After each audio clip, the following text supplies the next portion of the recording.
Tres rumores han perseguido a los descendientes de Germán Valdés durante medio siglo.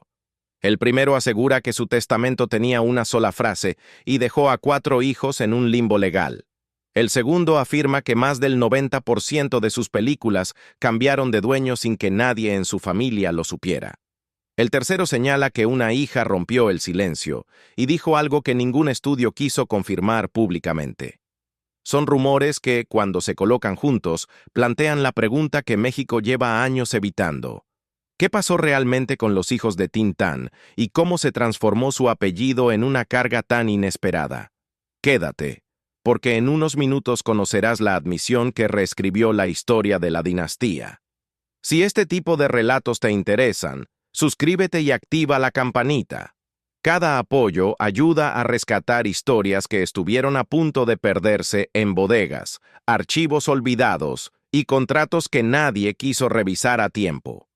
El 29 de junio de 1973 comenzó la contradicción que atraviesa todo este caso. Mientras el país despedía a un ícono, un notario abría un documento que parecía escrito con premura. No había lista de propiedades, no había números, no había instrucciones complejas, solo una línea dirigida a los hijos menores.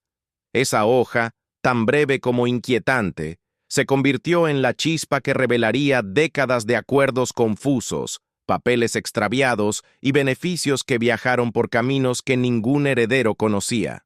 La ironía era inevitable.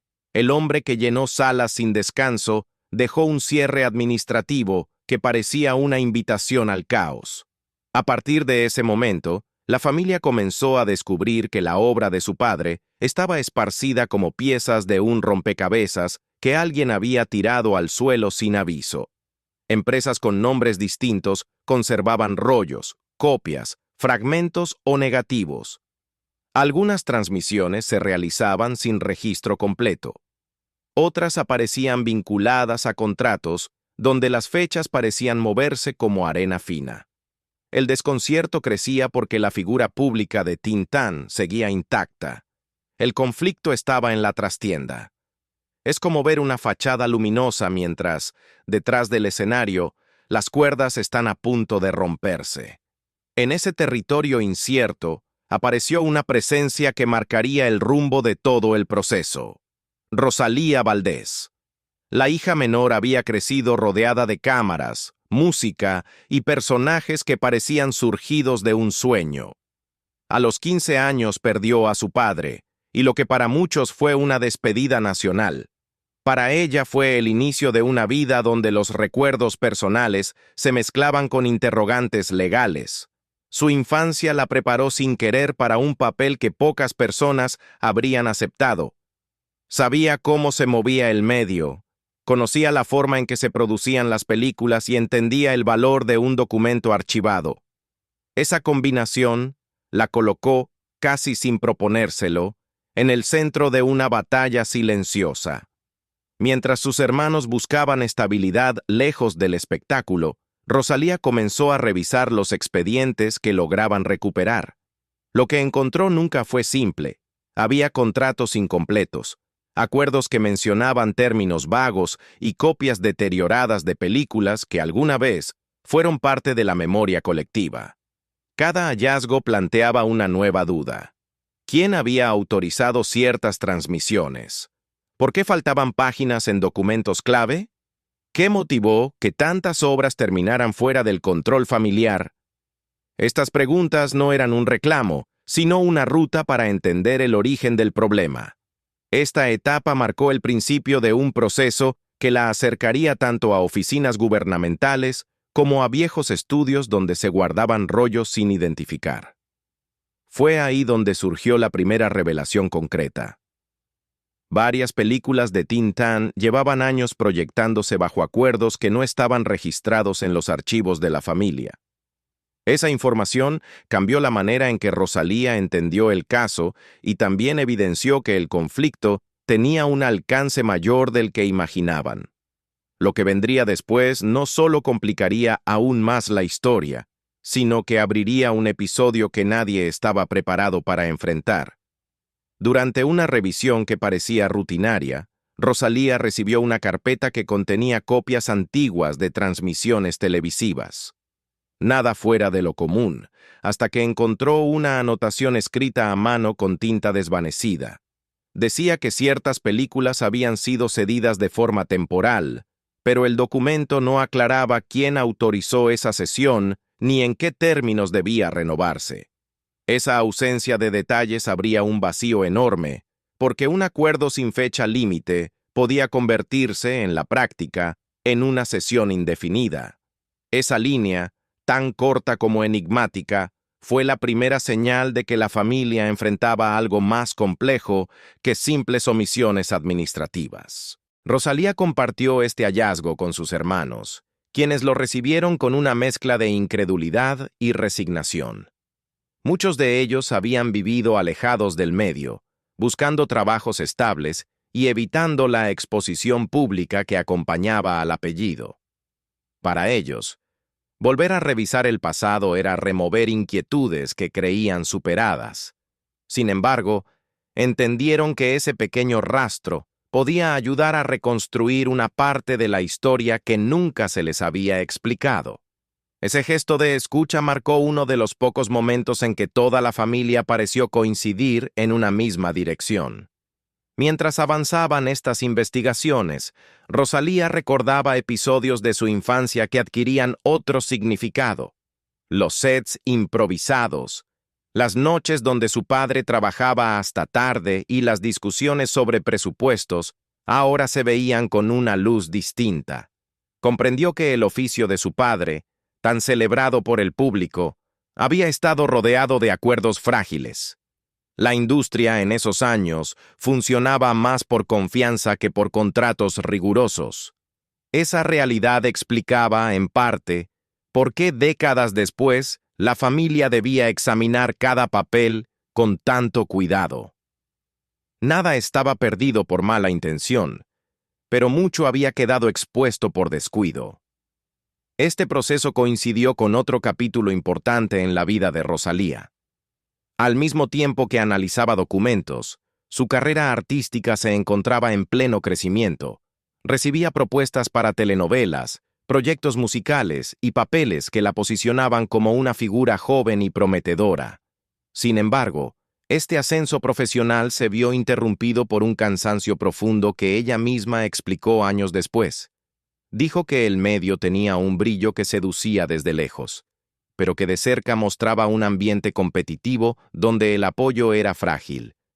Su decisión de retirarse no nació de un escándalo, sino de una búsqueda personal de serenidad. Ese retiro coincidió con su acercamiento a una comunidad religiosa donde encontró un espacio de claridad y propósito. Ahí, una conversación con un tío se volvió un punto de inflexión. Él hablaba de esperanza de una forma que contrastaba con el ruido constante del espectáculo. Para Rosalía, esa perspectiva no fue una huida, sino un camino hacia una vida más equilibrada. Su bautismo en esa comunidad marcó el cierre de una etapa y el inicio de otra, donde podía dedicarse a su familia y a una fe que le ofrecía estabilidad. Esta transición generó comentarios en la prensa, pero ella evitó responder, prefiriendo mantener una postura discreta. Aunque se alejó del medio artístico, nunca se retiró de la responsabilidad que sentía hacia la obra de su padre. Desde su nuevo hogar en Estados Unidos, continuó respondiendo solicitudes de investigadores, participando en homenajes y revisando materiales históricos. Esa combinación de distancia y compromiso la convirtió en una voz confiable entre quienes buscaban entender el impacto cultural de Tintán. Algunos la describían como una figura reservada, casi hermética, pero quienes la conocían sabían que detrás de esa serenidad había una determinación firme. La lucha por regularizar las obras de su padre se volvió más compleja cuando surgieron discrepancias entre registros internacionales y nacionales. Algunas cintas figuraban como parte de catálogos extranjeros, otras aparecían clasificadas en inventarios que nadie había actualizado en décadas. Fue en una de estas consultas donde un archivista le informó algo que la sorprendió de inmediato. Dijo que la cantidad de copias restauradas fuera del país era mayor a la que se pensaba. Este dato, dicho con naturalidad, abrió una nueva línea de investigación que Rosalía no podía ignorar. Si esas restauraciones existían, significaba que las películas habían viajado sin autorización clara, y si habían viajado, también era posible que se hubieran firmado acuerdos paralelos. Esta posibilidad, lejos de ser una simple hipótesis, colocaba a la familia en un terreno donde la obra de su padre estaba siendo distribuida sin un rumbo definido. Para Rosalía, esta situación no era solo una inquietud jurídica, era un recordatorio de que la historia podía fragmentarse en manos ajenas sin que nadie se diera cuenta. Ese descubrimiento puso en marcha una serie de indagaciones que pronto revelarían un detalle que cambiaría por completo el rumbo del caso. Esa revelación aparecerá en el siguiente capítulo, donde un expediente inesperado pondrá nombre y fecha a una decisión que llevaba décadas sin explicación. El expediente que llegó a manos de Rosalía llevaba una etiqueta sencilla, casi indiferente, como si nadie hubiera imaginado su importancia. Dentro encontró copias de correspondencia interna de una distribuidora que operó en los años 70. Las cartas mencionaban envíos de material a diferentes países para evaluación. La palabra parecía inocente, pero no explicaba por qué esos envíos no estaban registrados en los contratos que la familia había recuperado. Esa discrepancia despertó una inquietud que crecía con cada página revisada. No era un error de archivo, era una señal de que parte de la obra había iniciado un recorrido que nadie en la familia conocía. En una de esas hojas apareció la anotación que lo cambiaría todo. Una fecha, un número de lote y un nombre que Rosalía reconoció de inmediato. No era un productor, ni un representante legal. Era alguien que había trabajado en un área administrativa, sin autoridad para firmar acuerdos de distribución. Esa firma explicaba cómo varias copias habían salido del país, sin que existiera un documento oficial. El impacto fue inmediato. No se trataba de una conspiración, sino de una cadena de decisiones informales que, con el tiempo, se convirtieron en un problema internacional. Esa irregularidad, tan pequeña en apariencia, fue el origen del desorden que la familia venía tratando de aclarar por años. Cuando Rosalía comunicó este hallazgo a sus hermanos, la reacción fue distinta a la que habían tenido con descubrimientos anteriores. Esta vez, no hubo sorpresa, sino una especie de alivio mezclado con incredulidad. Al fin existía una pista concreta que explicaba por qué tantas obras estaban dispersas. Saber quién había autorizado esos movimientos no resolvía el problema, pero al menos daba un punto de partida. La familia podía comenzar a ordenar la historia con una certeza mínima. El caos no había sido producto de decisiones ocultas, sino de descuidos que se acumularon sin supervisión. Con esa información, Rosalía contactó a instituciones culturales que habían mostrado interés en restaurar cintas de la época. Su objetivo no era señalar responsables, sino establecer una línea de tiempo que permitiera entender cómo se había movido el material. En una reunión con especialistas en preservación, uno de ellos compartió un comentario que la dejó pensativa. Dijo que el verdadero enemigo de la memoria no es el olvido, sino la desorganización. Esa frase resonó en ella, porque resumía lo que la familia había enfrentado durante décadas. No era una lucha contra personas, sino contra estructuras improvisadas que dejaron huecos donde no debía haberlos. Mientras este análisis avanzaba, otro aspecto empezó a llamar la atención de varios investigadores. La presencia de Rosalía en el proceso no solo aportaba datos, sino una perspectiva emocional que pocos podían ofrecer. Ella había vivido en primera fila los momentos más íntimos de su padre. Recordaba cómo preparaba escenas, cómo improvisaba gestos que parecían surgir de la nada y cómo encontraba humor en situaciones cotidianas. Esa memoria directa ayudaba a contextualizar decisiones creativas que en los archivos aparecían como simples anotaciones técnicas. Para los estudiosos del cine, su testimonio añadía un matiz que ningún documento podía reemplazar. En una entrevista con un grupo de académicos, Rosalía reveló algo que varios desconocían. Dijo que la última etapa de su padre estuvo marcada por un cansancio profundo, no físico, sino emocional. Era una época donde la industria cambiaba con rapidez y muchos de sus colegas enfrentaban dificultades similares. Este comentario no buscaba dramatizar, sino aportar una mirada humana a una figura que durante años había sido vista como un símbolo. Cuando lo mencionó, varios de los presentes guardaron silencio, porque entendieron que detrás del personaje que había marcado una generación, había un hombre enfrentando decisiones que nadie podía resolver por él. A través de estos encuentros, Rosalía también descubrió detalles curiosos que enriquecían la historia familiar.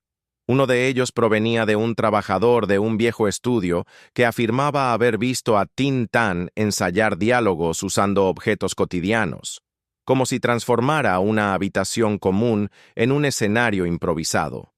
Ese recuerdo, casi anecdótico, mostraba la creatividad instintiva que él tenía y que a veces se perdía en discusiones sobre contratos y derechos.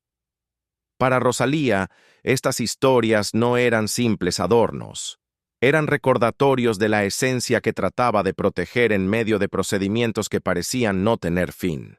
Sin embargo, lo más importante de esta etapa no fueron las anécdotas, sino las conexiones que se empezaron a trazar entre archivos dispersos. Varias instituciones confirmaron que poseían copias de películas enviadas durante los años en que la distribuidora había operado sin registro claro. Esa coincidencia fortaleció la sospecha de que el movimiento del material había sido más amplio de lo que se pensaba. Y fue precisamente esa confirmación la que preparó el terreno para un nuevo giro.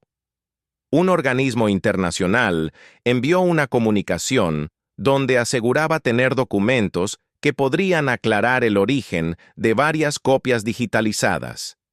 Esa comunicación contenía la frase que despejaría una duda fundamental, pero también abriría un conflicto que la familia no esperaba enfrentar. El documento enviado desde ese organismo internacional no tenía adornos ni explicaciones extensas. Era directo, casi frío. Indicaba que varias copias de películas atribuidas a Tin Tan habían sido digitalizadas a partir de material recibido en la década de los 80. Lo inquietante no era la digitalización, sino la nota al pie que acompañaba la descripción técnica. Decía que el envío original provenía de un acuerdo informal, firmado por un representante mexicano, cuya identidad coincidía con la misma firma que Rosalía había encontrado en las cartas de la distribuidora. Aquella coincidencia, tan precisa y tan inesperada, produjo un impacto inmediato. Por primera vez, dos archivos totalmente independientes confirmaban una misma irregularidad. El dato no tardó en abrir un nuevo debate dentro de la familia. La pregunta ya no era cómo se habían ido las películas, sino por qué nadie había supervisado los movimientos desde un inicio. Ese vacío administrativo explicaba el desorden, pero no lo justificaba. Rosalía entendió que ese hallazgo no solo afectaba la preservación de la obra, sino la narrativa completa alrededor de su padre. La historia que se contaba en el país estaba incompleta, porque una parte importante del material había seguido un camino que no figuraba en ningún registro nacional. Esa revelación explicaba por qué, durante años, algunos fragmentos restaurados circulaban en festivales extranjeros, mientras en México apenas existían copias deterioradas. A partir de ese momento, Rosalía decidió solicitar oficialmente los documentos mencionados en la nota. El organismo aceptó, siempre y cuando se cumpliera con un proceso de verificación que podía tardar meses. Para muchos, ese retraso habría sido desalentador. Para ella, significaba avanzar con claridad. Mientras esperaba la respuesta, continuó reuniéndose con expertos en preservación. En uno de esos encuentros un historiador le dijo algo que la conmovió de manera particular. La memoria también se desgasta si nadie la sostiene. Era una frase simple, pero resumía lo que llevaba décadas sucediendo en silencio. Durante esas reuniones surgió un descubrimiento inesperado. Un técnico mostró a Rosalía una copia digital donde aparecían marcas de edición que no coincidían con las versiones conocidas en México. Eran cortes suaves, casi imperceptibles, que evidenciaban que alguien había hecho un trabajo preliminar de restauración sin avisar. Este hallazgo abría otra interrogante delicada. Si alguien había intervenido el material antes de su digitalización, ¿qué garantía existía de que las versiones originales estuvieran completas? La posibilidad de que partes enteras se hubieran perdido por descuido, no por mala intención, añadió un peso emocional difícil de ignorar. En paralelo a este proceso técnico, la vida familiar también atravesaba transformaciones. Algunos de los hermanos mayores enfrentaban problemas de salud y habían dejado atrás cualquier intento de participar en trámites. Otros vivían lejos, intentando mantener una estabilidad que no siempre era sencilla. A pesar de esa distancia, todos reconocían algo en común. El apellido seguía atrayendo preguntas que ellos no podían contestar. Cada entrevista, cada mensaje, cada encuentro con un admirador les recordaba que formaban parte de una historia más grande que su propia vida cotidiana. Fue en ese contexto donde Rosalía tomó una decisión que sorprendió incluso a quienes la conocían bien. Aceptó participar en un proyecto documental propuesto por un grupo de jóvenes cineastas. El enfoque no sería la vida artística de su padre, sino el laberinto administrativo que había dejado tras su partida. Ella accedió con una condición: que el documental mostrara la complejidad del proceso sin recurrir a dramatizaciones innecesarias. Los realizadores aceptaron, interesados en retratar de forma honesta cómo una obra clásica podía quedar atrapada entre expedientes incompletos y acuerdos sin seguimiento. Durante la grabación surgió una de las escenas más comentadas del proyecto. Los cineastas la acompañaron a un archivo donde se conservaba un rollo que no había sido proyectado en décadas. Cuando un técnico abrió la caja metálica, un olor a papel envejecido llenó el cuarto. Rosalía observó el material con una mezcla de cautela y nostalgia. No era una escena emotiva en el sentido tradicional, pero sí un momento cargado de significado. Aquella cinta simbolizaba el estado en el que se encontraba la historia familiar. Un tesoro guardado sin instrucciones claras, esperando a que alguien lo entendiera antes de que se deteriorara por completo. En una pausa de la grabación, uno de los cineastas le preguntó qué esperaba obtener de todo este proceso. Rosalía respondió con una serenidad que desarmó al equipo. Dijo que necesitaba saber por qué el material había salido del país sin explicación y quién había autorizado esos movimientos. No buscaba responsables para exhibirlos, sino claridad para avanzar. Esa respuesta quedó registrada en la entrevista final del documental y se volvió uno de sus momentos más citados. Días después, llegó el paquete del organismo internacional. Contenía copias certificadas de los documentos que la familia había solicitado. Entre ellos estaba el que revelaría una fecha crucial y un detalle que nadie había anticipado. Ese detalle cambiaría por completo la forma en que se entendía la dispersión del material y obligaría a revisar toda la línea de tiempo. La frase responsable de ese cambio aparece en la siguiente sección, porque su contenido abrió un capítulo que la familia nunca imaginó enfrentar. El documento clave venía en una hoja sencilla, con un membrete que ya no correspondía a ninguna institución vigente. A primera vista parecía un oficio más, pero una línea cerca del final provocó un silencio que Rosalía recordaría durante años. Decía que el material había sido enviado a solicitud verbal del representante familiar.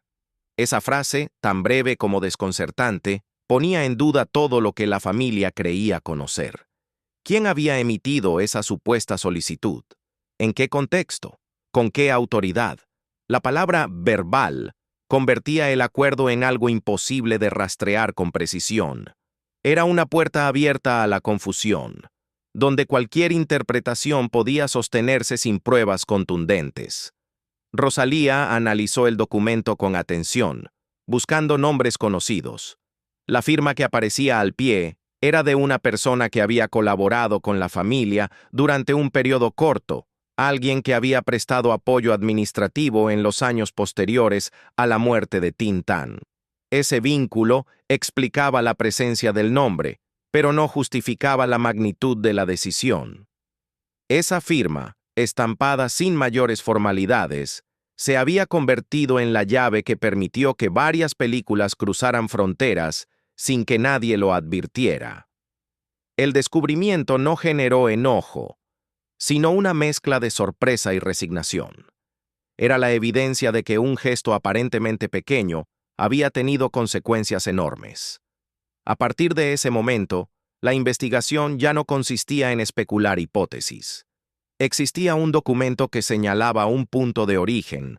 Lo que seguía era comprender por qué esa solicitud se había realizado y cómo se había interpretado en las instituciones que la recibieron.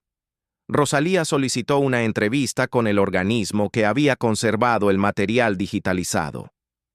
La reunión se llevó a cabo por videoconferencia y tuvo un tono cordial, pero lleno de matices. Los representantes explicaron que, en aquellos años, los acuerdos verbales eran más comunes de lo que se piensa hoy. Muchas instituciones aceptaban ese tipo de solicitudes con la idea de facilitar procesos culturales sin prever los problemas que surgirían con el paso del tiempo. Esa aclaración no ayudaba a resolver el conflicto, pero al menos ofrecía un marco histórico. En ese contexto, la acción de aquel representante no era excepcional, pero sí imprudente. El problema, como reconocieron los especialistas, fue la falta de documentación posterior que formalizara el proceso. Sin papeles firmados, la sesión quedaba flotando en un limbo legal que permitía múltiples interpretaciones. Rosalía tomó nota de todo, consciente de que esa conversación podía ser clave para ordenar el rompecabezas. Mientras tanto, el documental que había aceptado grabar comenzaba a tomar forma. Los jóvenes cineastas editaron una secuencia donde se comparaban fragmentos de distintas copias de una misma película. La diferencia entre versiones era evidente. Variaba el sonido, la iluminación, incluso algunos cortes. Esa comparación visual, presentada en una reunión con académicos, generó sorpresa. Mostraba con claridad cómo la obra había sido alterada a lo largo de su recorrido, no por mala intención, sino por ajustes técnicos hechos sin supervisión. Ese montaje se volvió una pieza central del documental, porque ilustraba de forma simple un problema que había tardado décadas en ser explicado. Esa escena también despertó un interés renovado en instituciones culturales mexicanas. Se abrió una mesa de diálogo para analizar cómo podrían recuperarse copias originales. Durante esas conversaciones, un investigador señaló un dato que Rosalía no había considerado. Dijo que, a pesar del desorden, la presencia de material en diferentes países podía ser una ventaja. En lugar de verlo como una pérdida, podría entenderse como una dispersión que había salvado varias cintas del deterioro. Este comentario no minimizaba el problema, pero ofrecía una perspectiva inesperada. El caos había preservado lo que las bodegas nacionales no siempre pudieron cuidar. Ese giro conceptual fortaleció la determinación de Rosalía.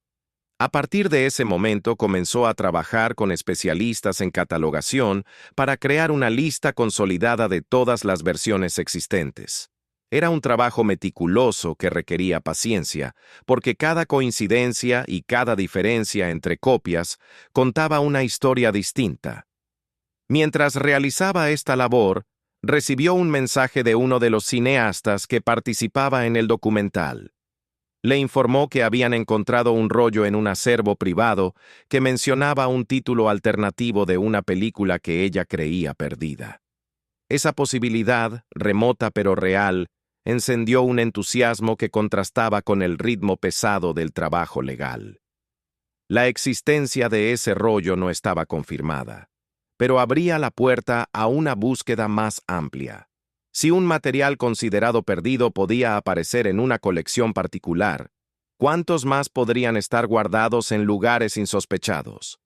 Esta pregunta reavivó la esperanza de que el rompecabezas estuviera más completo de lo que supuso al inicio. Sin embargo, también planteaba una inquietud inevitable. Encontrar esas piezas requería recorrer un camino que la familia jamás había imaginado transitar. Con esa mezcla de cansancio y determinación, Rosalía se preparó para enfrentar el siguiente episodio del caso. Porque, mientras avanzaba en su reconstrucción histórica, llegaría un aviso desde México que pondría todo en suspenso. El aviso llegó en un sobre sellado, sin adornos ni membretes llamativos. Venía de una institución cultural mexicana que custodiaba archivos de la época dorada del cine.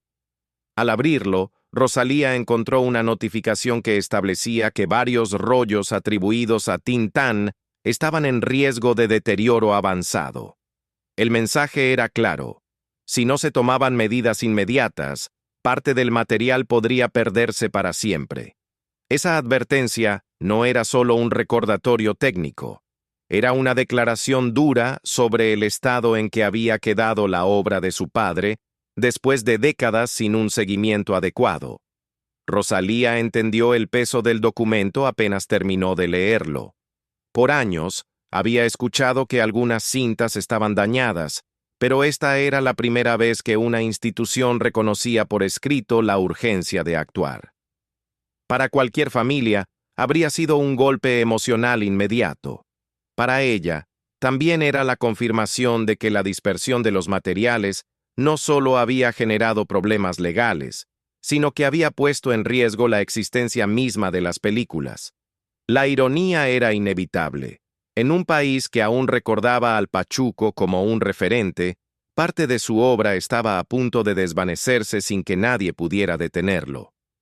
Ese aviso coincidió con una noticia que le llegó por correo electrónico desde una universidad extranjera. Un académico que investigaba el cine mexicano de mediados del siglo XX le compartió un hallazgo sorprendente. Durante la catalogación de un acervo donado en los años 90, habían encontrado fragmentos de escenas que no aparecían en las copias oficiales de varias películas. Eran breves, pero mostraban ángulos alternativos, diálogos improvisados y tomas que parecían formar parte de un primer montaje. Nadie sabía cómo habían llegado ahí. Este descubrimiento abría una nueva posibilidad: que existieran versiones preliminares circulando fuera de México sin que nadie lo hubiera documentado. Ese fragmento no resolvía ningún conflicto legal, pero sí revelaba algo fundamental. La historia de la obra de Tintán no estaba perdida, estaba dispersa. Y esa dispersión, aunque problemática, también había servido como un resguardo accidental. Rosalía entendió que parte del reto consistía en reconstruir la trayectoria completa del material, desde su filmación hasta su estado actual. Cada pista que encontraba añadía una capa más a un relato que nunca fue lineal. Mientras este rompecabezas se armaba, el documental seguía avanzando. Los cineastas la acompañaron a la antigua casa familiar en San Ángel, hoy convertida en un espacio completamente distinto. Para muchos, esa transformación habría pasado desapercibida. Para Rosalía, fue un recordatorio de que el tiempo puede modificar los lugares tanto como modifica las historias. Los pasillos que alguna vez vieron reuniones musicales y tardes de ensayo, ahora pertenecían a personas que nada tenían que ver con la familia. La antítesis entre el pasado íntimo y el presente ajeno no generó tristeza, sino una claridad profunda. La memoria no vive en los muros, sino en quien decide preservarla. En una escena que el equipo decidió incluir casi sin edición, un vecino de la zona se acercó para contar que aún recordaba escuchar risas y música cuando la familia vivía ahí. Dijo que el eco de aquellas tardes parecía quedar suspendido en el aire, como si la energía de esos años se resistiera.